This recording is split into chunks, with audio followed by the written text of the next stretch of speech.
Hello everyone, I am Neha, your chemistry tutor. Okay, आज आप सभी का फिर से वेलकम करती हूँ। आप कैसे हो? उम्मीद करती हूँ कि आप सब बहुत अच्छे होंगे। ओके, तो जैसे कि हमारा जो आज का टॉपिक है डबल डिस्प्लेसमेंट रिएक्शन। ओके, ये मैं नेक्स्ट क्लास जो लास्ट क्लास मैंने आपको बताया था डिस्प्लेसमेंट रिएक्शन, ये उसी के से कुछ रिलेट करता हुआ ही रिलेशन है, बट ये नहीं बोल सकती कि एग्जैक्ट उसी तरीके से है। देखिए, आज मैं आपको समझाऊंगी किस तरीके से displacement reaction double displacement reaction से क्या होता है, डिफरेंट करता है। ओके, स्टार्ट करते हैं। तो हमारा जो है आज का type of chemical reactions double displacement reaction. Okay, देखिए ये डबल डिस्प्लेसमेंट रिएक्शन जो है इसके वर्ड पे देखते हैं डिस्प्लेस कर रहा है, मतलब समथिंग कुछ डिस्प्लेस तो करेगा ही, पर यहाँ पे डबल है। डबल कहने का मतलब जो इससे पहले हमने पढ़ा था वो सिंगल डिस्प्लेसमेंट था। ओके, वहाँ पे एक ही आपका क्या हो रहा था, एलिमेंट्स अदर एलिमेंट्स के साथ क्या कर रहा था, डिस्प्लेस कर रहा था। बट यहाँ पे क्या है कि यहाँ पे जो एलिमेंट्स है, यहाँ पे एक एलिमेंट दूसरे कंपाउंड्स के एलिमेंट्स के साथ क्या करेगा, स्विच कर देगा। ठीक है ना, इसमें क्या करते हैं, एक दूसरे से स्विच करके एक न्यू कंपाउंड्स फॉर्मेशन करेंगे। ओके, देखते हैं हम। फिर यहाँ है डबल डिस्प्लेसमेंट। देखिए यहाँ से फिर से मैंने आप लोग को एक जनरल इक्वेशंस के थ्रू समझाने की कोशिश की हुई है। तो इसमें देखो, आप अगर इस इक्वेशन को अगर आप समझ ले तो आप 90% किसी भी मतलब जो डबल डिस्प्लेसमेंट रिएक्शन को क्या करोगे, समझ गए होगे। ठीक है, तो इसमें देखिए क्या है आपका ए बी। अब इसमें क्या है, A B plus C D. अब देखिए यहाँ पे जो आपका ए है और बी है, देखिए यहाँ पे भी समझिएगा। अब यहाँ पे जो ए है, ये दोनों क्या है, कंबाइन है, मतलब ये दो पेयर में है।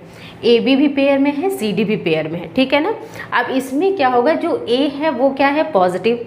पॉजिटिव क्यों क्या बोलते हैं, केटायन, राइट। और नेगेटिव कौन सा होता है, एनायन। इसी तरीके से इसके पास भी केटायन है, ये भी एनायन है। ठीक है, अब यहाँ देखो जो कंपाउंड फॉर्मेशन कर रहा है, यहाँ पे देख रहे हो आप ए डी है और ए सी बी। ये कैसे पॉसिबल हुआ, देखिए ये जो आपका ये ए है जो केटायन है, ओके, ये केटायन जो होता है वो इस एनायन के साथ क्या करता है, कंबाइन हो जाता है। ओके, और ये जो यहाँ पे जो आपका सी है, ये वाला केटायन, ये किस एनायन के साथ जुड़ जाता है, आपके फर्स्ट वाले कंपाउंड के एनायन के साथ क्या होता है, ज्वाइन कर जाता है। मतलब ये दोनों क्या कर रहे हैं, स्विच कर रहे हैं एक दूसरे के साथ। तो इस तरीके से आप क्या देख रहे हो कि यहाँ पे ए डी फॉर्मेशन कर रहा है और सी बी के साथ क्या बना रहा है, सी बी। देखिए यहाँ पे क्या था, जो सिंगल डिस्प्लेसमेंट था उसमें एक सिंगल एलिमेंट्स को जब हम हटा दे रहे थे तो वो बेचारा अकेले बच जा रहा था। ठीक है, बट इसमें क्या स्मार्ट है, अगर एक क्या कर रहा है, एक अगर उसमें छोड़ रहा है तो वो दूसरे जाके वो क्या कर रहा है, कंबाइन हो जाए। मतलब यहाँ पे दो पार्टनर है, ठीक है, और ये भी दो पार्टनर है। पर इसमें क्या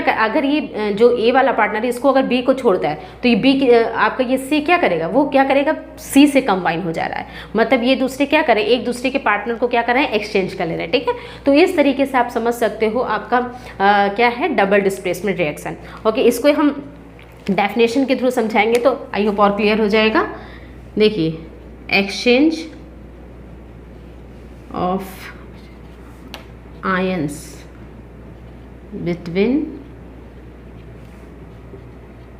to compounds, okay, to form, okay. अब देखिए एक्सचेंज ऑफ टू, एक्सचेंज क्या हो रहे हैं, टू आयंस एक्सचेंज कर रहे हैं। ठीक है, और फिर बिटवीन टू कंपाउंड्स के बीच क्या कर रहे हैं, एक्सचेंज कर रहे हैं, और आपका क्या बनाना है, एक न्यू कंपाउंड क्या कर रहे हैं, फॉर्म कर रहे हैं। ओके,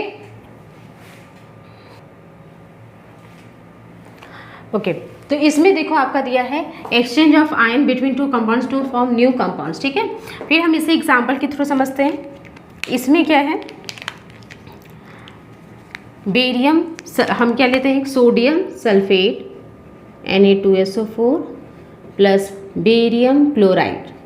अब देखिए यहाँ पे कंपाउंड फॉर्मेशन कैसे होगा, आप इजीली वे में सब समझोगे, आप इसी को देखना, इसी को नोटिस करना।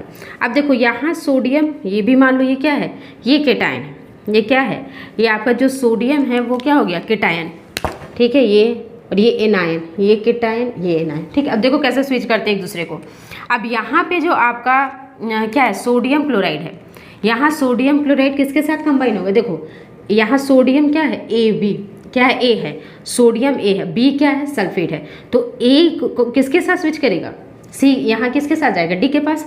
तो यहाँ ए किसके साथ मिल जाएगा, सी एल के साथ, मतलब एन ए किसके साथ कंबाइन होगा, सी एल के साथ। तो यहाँ क्या बन जाएगा आपका NaCl, यहाँ इस तरीके से कर सकते हो, NaCl के साथ कंबाइन होगा, और जो Ba है वो किसके साथ कंबाइन होगा, सल्फेट के साथ। ठीक है, तो वही कंपाउंड आपका यहाँ पे फॉर्मेशन होगा। बहुत इजी है, बस आप इसको अगर आप देखोगे तो इससे नोटिस करके आप इसको बना सकते हो। ठीक है ना।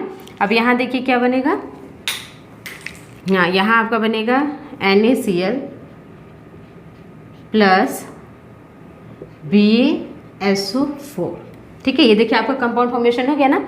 अब देखिए जो हमारा डबल डिस्प्लेसमेंट रिएक्शन होता है, देखो ये ऐसा एक्चुअल में होता कैसे है, इसमें क्या होता है ना कि इसमें कोई भी दो कंपाउंड जो हम लेते हैं वो एक्वस फॉर्मेशन में लेते हैं, एक्वस फॉर्म में लेते हैं। एक्वस फॉर्म क्या होता है, मैंने आपको पहले बताया है। एक्वस फॉर्म का मतलब होता है ये ऐसे सॉल्यूशन होते हैं जिसमें आपका जो सॉल्वेंट होता है वो एज अ वाटर होता है। ठीक है, सॉल्वेंट जब हम एज अ वाटर लेते हैं तो उसको हम क्या कहते हैं, एक्वस सॉल्यूशन। तो यहाँ जो भी हमने लिया है सोडियम सल्फेट और बेरियम क्लोराइड, ठीक है, इसको हमने क्या किया है, एक एक्वस सॉल्यूशन बनाने की कोशिश, ठीक है, दोनों को फॉर्म मतलब कंबाइन किया है।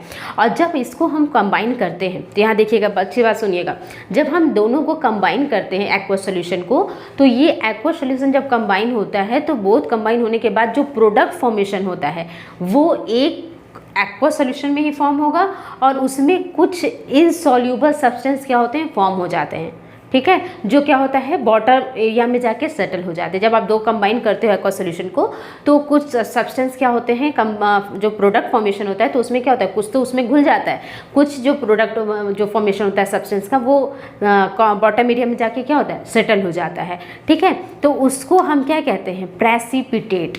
तो ये जो आपका यहाँ पे जो अगर हम देख रहे हैं तो ये जो फॉर्मेशन हो रहा है आपका सोडियम क्लोराइड और बेरियम सल्फेट, तो बेरियम सल्फेट सोडियम क्लोराइड में से प्रेसिपिटेट कौन होगा, आपका ये बेरियम सल्फेट। ये कैसा प्रेसिपिटेट होता है, प्रेसिपिटेट फॉर्म होता है। ठीक है ना, और ये किस कलर का होता है, वाइट कलर का प्रेसिपिटेट फॉर्मेशन होता है। ओके, हमने आपको पहले भी बताया सभी के स्टेट को लिखना है।